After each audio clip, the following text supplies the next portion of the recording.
சீனா தங்களுடைய நாட்டில் 1000 டன் தங்கத்தை கண்டுபிடிச்சிருக்குன்னு சொன்னாங்க. உலக நாடுகள் அத்தனையுமே வந்து சீனாவை ஆச்சரியப்பட்டு பார்த்துட்டு இருக்காங்க. ஏன்னா கண்டுபிடிக்கப்பட்ட இந்த 1000 டன் தங்கத்தின் மூலமா சீனா ஒரு மிகப்பெரிய ஒரு வளர்ச்சி அடைந்த பொருளாதாரத்துல மிகப்பெரிய லெவலுக்கு போகுங்கிறத உலக பொருளாதார நிபுணர்கள் சொல்லியிருக்காங்க. ஏற்கனவே இப்ப போய்கிட்டு இருக்கு. என்ன போய்கிட்டு இருக்கு? இஸ்ரேல் காசா போர் போய்கிட்டு இருக்கு, உக்ரைன் ரஷ்யா போர் போய்கிட்டு இருக்கு. இன்னும் பல நாடுகளுக்கு மத்தியில போர் ஏற்படக்கூடிய சூழல் ஏற்பட்டிருக்கு. அது மட்டும் இல்லாம நம்மளுடைய கண்டென்ட் நாயகன் டொனால்ட் ட்ரம்ப் அவர்கள் ஒவ்வொரு நாட்டின் மீதும் வரி மேல வரி விதிச்சு அப்படியே உலகத்தோட பொருளாதாரத்தையே வந்துட்டு மாற்றி அமைச்சுக்கிட்டு வர்த்தக போர் ஏற்படக்கூடிய சூழல் கொண்டு வந்து விட்டுட்டாங்க. இந்த மாதிரி சூழல்ல தான் சீனா கிட்டத்தட்ட 1000 டன் தங்கத்தை கண்டுபிடிச்சிருக்காங்க. ஏற்கனவே சீனால பாத்தீங்கன்னா கனிம வளங்கள் கொட்டி கிடக்குங்க.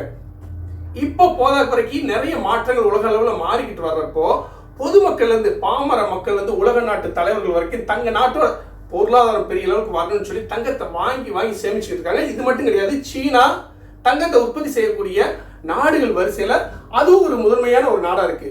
ஏற்கனவே இப்பதான் சமீபத்தில் தென்னாப்பிரிக்கால 938 டன் தங்க சுரங்கத்தை வந்து கண்டுபிடிச்சிருக்காங்க. இந்த கண்டுபிடிக்கப்பட்ட 1000 டன் தங்கத்தோட வேல்யூ என்னன்னு சொல்லி எவ்வளவு கணக்கு பண்ணிருக்காங்க தெரியுமா? கிட்டத்தட்ட 83 பில்லியன் அமெரிக்க டாலர் சொல்லி கணக்கிடப்பட்டிருக்கு.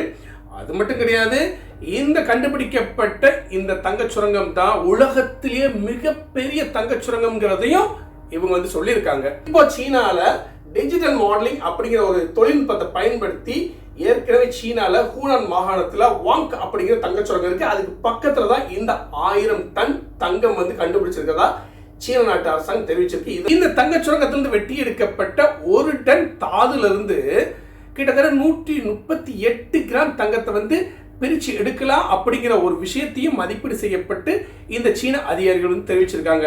ஆனா உலக நாடுகள் அதுக்கு வாய்ப்பே இல்லை. ஒரே இடத்துல இவ்வளவு பெரிய ஒரு மிகப்பெரிய தங்கச்சுரங்கம் 1000 டன் தங்கம் வந்து இருக்க வாய்ப்பே இல்லை, சீனா பொய் சொல்லுது அப்படிங்கிற ஒரு விஷயத்தை திரும்ப அமெரிக்காவும் உலக நாடுகளும் சில நாடுகளும் சொல்லிக்கிட்டு இருக்காங்க. சீனா இந்த விஷயத்துல ஏதோ விளையாடுது, பொய் சொல்லுது, மிகப்பெரிய பொய் சொல்லுது அப்படிங்கிற விஷயத்தையும் முன் வச்சுக்கிட்டு இருக்காங்க.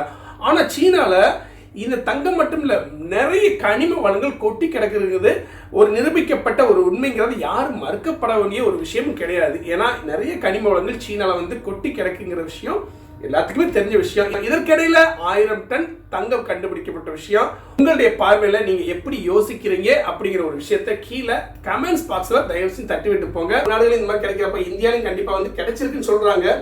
தங்கம் மட்டும் இல்ல, கச்சா எண்ணெயும் கிடைச்சிருக்குன்னு சொல்லி அந்தமான் தீவுல கிடைச்சிருக்கதா சொல்லியிருக்காங்க. அதை பற்றி தகவல் வந்துச்சுன்னா கண்டிப்பா உங்ககிட்ட நான் ஷேர் பண்றேன். நம்மளுடைய வீடியோ பிடிச்சதா மறக்காம நம்மளுடைய சேனலை லைக் பண்ணிவிட்டு சப்ஸ்கிரைப் பண்ணிட்டு உங்க நண்பர்களுக்கு ஷேர் பண்ணிவிட்டு போங்க. மீண்டும் ஒரு நல்ல தகவலுடன்